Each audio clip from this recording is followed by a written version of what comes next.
This is an ode to mood swings, particularly this day right here. Day 15, 16 is where, why do we feel like this? And what I'm going to get into today is how these mood swings are not always random. So when we dig into the cyclical science, this will hopefully offer some understanding and perspective and enable you to, with this knowledge, anticipate and potentially even embrace these differing moods, and essentially just to have the awareness of the entire emotional landscape that you experience throughout your 28-day cycle. And of course, what you can do about it. Hello and welcome back to Cycle Sync with G. Today is day 16, which is a rest day in the Cycle Sync Sculpt series. If you're following along with those workouts, there's rest days dotted around so that we're not sculpting and doing actual workout videos every single day. It's not a 28-day shred, 28-day get ripped kind of, it's a how you can move and sculpt your body in sync with the hormones that naturally fluctuate throughout a 28-day menstrual cycle. So welcome if you are not doing the Sculpt series, but if you are, hope you've had a lovely restorative restful day. Maybe you're going for a walk, maybe you're just chilling listening to this at home on your bed relaxing. So today we're talking about mood swings, how hormones impact mood swings, the notorious moody, hormonal kind of vibe, and basically how these emotional shifts aren't random, but instead they can be incredibly insightful signals from your body. So we're going to dive into the science of the cycles, the hormones, the fluctuations, and how those even relate and sync up to a day-to-day level as well. So we're going to start with this graph here, which if you have watched any of my videos or have done any hormonal or menstrual cycle research yourself, you will be familiar with this graph here. This, for anyone that's not, is the 28 days of hormonal fluctuations that make up the menstrual cycle, essentially. So as you can see, each day literally has its own ratio, potion, whatever you want to call it, of hormones that's very specific to that day. Mostly this is an intricate balance between progesterone and estrogen, but you've also got hormones like LH, FSH, and testosterone in there as well. Which, when you look at this graph here, and if you imagine yourself living through each of these 28 days, it seems perfectly rational and reasonable that on each of these days, you're not going to feel the same or want to socialize or be creative or work as hard or be as physically active or feel like doing specific certain types of activities. Those are going to vary on a day-to-day basis because of this differing ratio of hormones that we experience every single day. So that's on a kind of day-to-day front. So yesterday you felt like this, today you feel like this, tomorrow you feel like that. Usually, obviously, because these hormones come in waves and curves, you're not just going to feel like boop, boop, boop, boop, all over the place. It's going to kind of, you're going to feel a little bit better yesterday, a little bit better, or a little bit worse, a little bit worse, a little bit worse. But for your within day energy, so like this morning I had loads of energy, now this evening I don't have much energy, or the kind of energy that you have within one day basically, are usually likely going to be as a result of sleep, stress, and sugar. Funnily enough, the fluctuations of hormones throughout the 28-day menstrual cycle affect sleep, stress, and sugar levels in the blood. And I guess just to kind of define this term mood, like I look at mood as energy, I guess. Like if I have the energy to do something, if I'm in the mood for something, and chances are if I have more energy, I'll be in a better mood.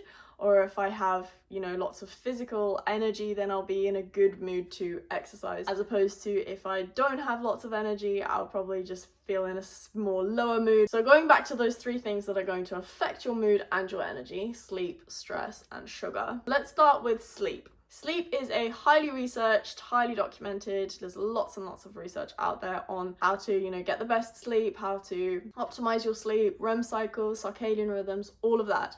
I'm here to talk about hormones specifically. And the biggest point to do with sleep here is that in the premenstrual phase, so the luteal phase before you menstruate, female body temperature is a hell of a lot higher than it was in the follicular phase.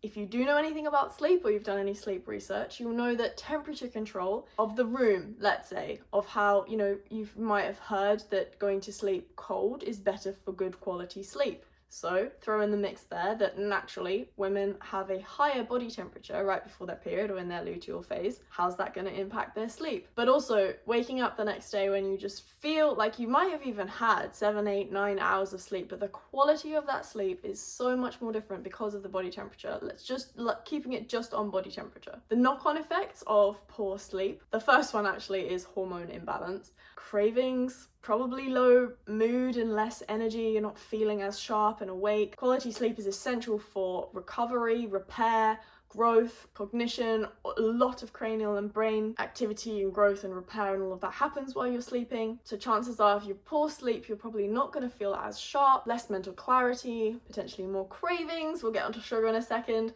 potentially higher stress or tendency to get stressed, which we're going to talk about stress next. So the knock-on impacts of sleep and poor sleep are definitely also going to impact mood. And that's directly impacted by the changes in hormones, and namely the higher levels of progesterone, or the luteal phase being a progesterone dominant phase, which leads to that increase in body temperature. So the second one, stress. Stress, let's just talk about day-to-day stress and your ability to handle stress. So stressful things happen, kids, work, driving, general things that are going to stress you out.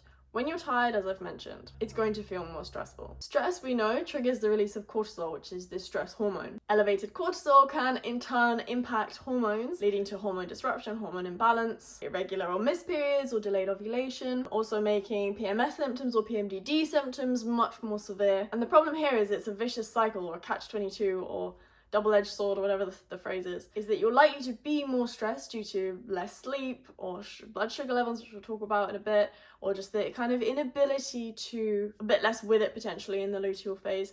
You're then more stressed. Stress then causes hormonal imbalance that exacerbates PMS symptoms, and it's a vicious cycle basically of stress, which is obviously going to impact your mood. If you're stressed, I mean, talk to a stressed person about being in a good mood or a bad mood, you know.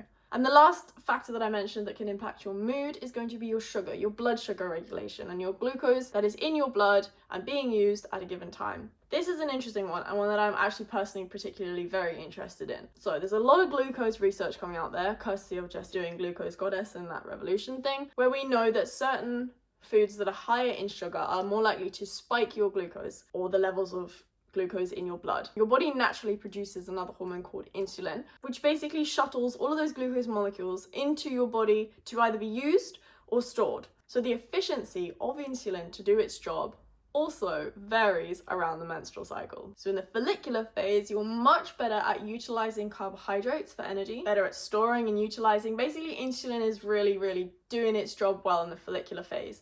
Then we move on to the luteal phase, where progesterone is high. Note how all of these mood impacting things are all relating to the premenstrual phase, so the luteal phase. Anyways, side note. In the luteal phase, where progesterone is the dominant hormone, insulin resistance is your blood glucose regulation in the luteal phase is a lot poorer, so you're likely to have these spikes, troughs, rather than a more stable blood glucose, which, I'm sorry, is also definitely going to impact mood. We all know the term hangriness, which essentially is low blood sugar, is when you need to eat food, you're so hungry that you get angry. So imagine in the luteal phase, when you've got loads of progesterone and insulin sensitivity is reduced, you're just gonna have a lot more hangriness, I guess, in the luteal phase. So all in all, these mood swings, I guess, yeah, you can call them hormonal mood swings, because they are related to hormones. Everyone experiences mood swings, I mean, men will too, but from a purely female hormonal point of view, those are, I guess, the main reasons why. I wanted to especially bring this up today, because today on day 16, you will see this sharp drop off of estrogen and LH, which basically is, as I said before, the hormones kind of move in curves, whereas this is probably the sharpest, most rapid drop off that you experience in the menstrual cycle. So you might feel like yesterday you were feeling great, and then today you wake up feeling like you've been hit by a bus, or you just have no energy, no motivation, nothing. Maisie Hill talks about it in her book Period Power, which if you don't have period power, it's a Bible. I really recommend it. Any woman has it. She calls these days in between phases transition days, and this is literally what it is. Like, imagine you've just flown across the world and you need a couple of days to just recalibrate, or you've moved somewhere new. You need that recalibration transition phase, and that's kind of what happens. You have obviously your 4 phases, but when these phases transition, the days either side of the days that the transition happens, the transitioning is probably the hardest thing for my head to get my head around. Basically, is this like, yeah, but I felt fine and now I don't. It's like you got to kind of readjust yourself to packing snacks, feeling a little bit less high energy, and vice versa. Like, I feel as soon as my period comes, everything just like all this tension, all this frustration, all this everything that I felt built up in my luteal phase just tends to like melt away quite literally when my period comes, which takes a bit of time to get used to. I don't need to snack as much, and it's yeah. So what this kind of video aimed to give you an overview of, and it's just the awareness and the understanding that now you know that these things impact your mood. What can you do about it? So with blood sugar levels, obviously start with a savoury breakfast, packed snacks, protein-rich foods. Those are going to help stabilise your blood sugar, which is incredibly important in the luteal phase. Sleep, if you can, really focus on sleep hygiene in the second half of your cycle. When progesterone's high, you know your body temperature is high, don't have a hot shower before bed. Really prioritise your sleep hygiene. Make sure you're calming down, not using tech an hour before bed. That's going to help with your sleep quality, which is going to help the next day. It's going to help your mood for the next day. And essentially the biggest thing I kind of want to mention here is that it's so individual between people, but it's also kind of not. Like, it's a cycle, it's mapped. We know that the hormones fluctuate exactly like they do on this map here. And all you gotta do is learn the code, crack the code, understand the code, memorize the code, live the code. You know that tomorrow you're gonna feel like this. Day 14, you always feel like that. 3 days before your period, you always feel like that. I am a big fan of these period tracking apps that will tell you what your hormones are doing on each day, what you might be feeling and everything. I'm more of a fan of the ones that you log your own symptoms and they say, oh, hey, you logged this last month. Are you feeling that today? Or, you know, you logged this consecutively for the last 3 months. Consider doing some breath work or meditation or something. Those are great. I would add on that and journal. I think every girl, every woman would journal. I go through phases of being really slack on it and then I'm like, why do I not just journal more? Honestly, even if it is just to vent out your feelings, emotions, just get it out on paper, it feels so good. What I will say, if you journal, when you journal, if you don't already, put the date on it. And now I want you to add your menstrual cycle day as well, because that is very interesting. I found the correlation between, I'll be writing and I'm like, oh, fuck, I swear I've written about, or I felt like this before. Oh, let me go back. And shit, I was feeling this exact same feeling of frustration or overwhelm or lost or confused or feeling the need to do something but I'm not doing it. I literally have these exact feelings on the same day of my cycle, each cycle. So for you, that's just the simple body awareness that you know how your body feels and it's okay. Like, that is how you feel on those days. The more you do this, the more you track, the more you understand your body, you can learn to optimize that.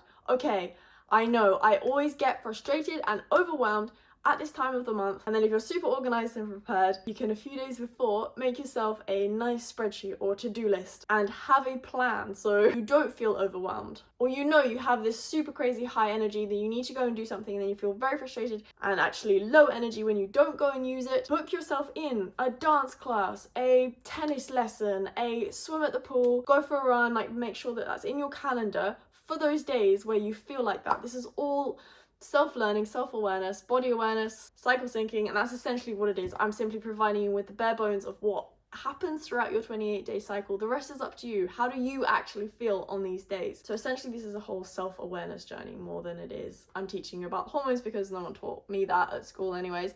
But I think my main mission, my main goal, my main aim is to encourage people to learn how that actually feels in their own body as well, and what they can do about it, how they can optimize it, how they can not get frustrated by it and totally accept it, own it, boss it, optimize it.